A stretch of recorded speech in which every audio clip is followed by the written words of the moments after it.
वारंवार वातावरणातील बदलामुळे तसेच अतिवृष्टी आणि नापिकी, दुसरीकडे पिकांना कमी भाव यामुळे पारंपरिक शेती परवडत नसल्याची ओरड नेहमीच केली जाते।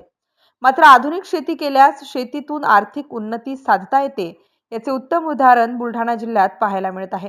देऊळगाव राजा तालुक्यातील शिवणी आरमाड येथील गणेश मांटे या युवा शेतकऱ्याने आपले पदवीपर्यंतचे शिक्षण पूर्ण केले आणि नोकरीच्या मागे लागून पैसा आणि वेळ व्यर्थ न घालता त्याने आपल्याकडे असलेल्या वडिलोपार्जित 10 एकर शेतीमध्ये पारंपरिक शेतीला फाटा देत फळबाग पिकाची लागवड केली।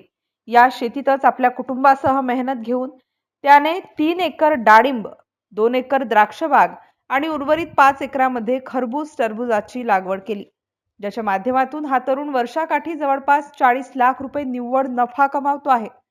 इतर तरुणांनी देखील केवळ नोकरीच्याच मागे न लागता फळबाग आणि भाजीपाला लागवड करून आधुनिक शेतीच्या माध्यमातून आपली उन्नती साधावी, असे आवाहन हा प्रगतिशील युवा शेतकरी इतर तरुणांना करत आहे। MCN न्यूज मराठी करिता भूषण शेट्टे, बुलढाणा। रोल नमस्कार, मी गणेश शिवदास मांटे, राहणार शिवणी आरमाड। माझं शिक्षण ग्रॅज्युएशन झालेलं आहे आणि मी उच्च शिक्षित असूनसुद्धा नोकरीच्या पाठीमागे न वळता आधुनिक शेतीकडे वळलो, कारण की बाबांचा पारंपरिक व्यवसाय हा शेती होता, त्याच्यामुळं मी शेतीकडेच वळलो। सध्या तुमच्याकडे किती शेती आहे आणि त्या शेतामध्ये किती कशी लागवड केली? सध्या माझ्याकडे 10 एकर शेती आहे आणि आमच्याकडे 2 एकर द्राक्ष लागलेलं आहे, 3 एकर डाळिंबे आणि 5 एकरामध्ये खरबूज टरबूजाचीही शेती केली जाते।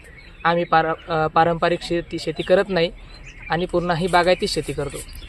या सर्व एकूण फळबागेपैकी एकरी किती उत्पन्न तुम्हाला या ठिकाणी मिळत आहे आणि किती निव्वळ नफा? हे 2 एकर द्राक्ष आहे। 2 एकर द्राक्षामध्ये कमीत कमी समजा 15-1 लाख रुपयाचं उत्पन्न मला अपेक्षित आहे, कारण की यावर्षी द्राक्षाला रेटही खूप चांगले आहेत आणि माझ्याकडे 3 एकर डाळिंब आहे। डाळिंबामधूनही 20-25 लाखाचं उत्पन्न 3 एकरामध्ये अपेक्षित आहे मला।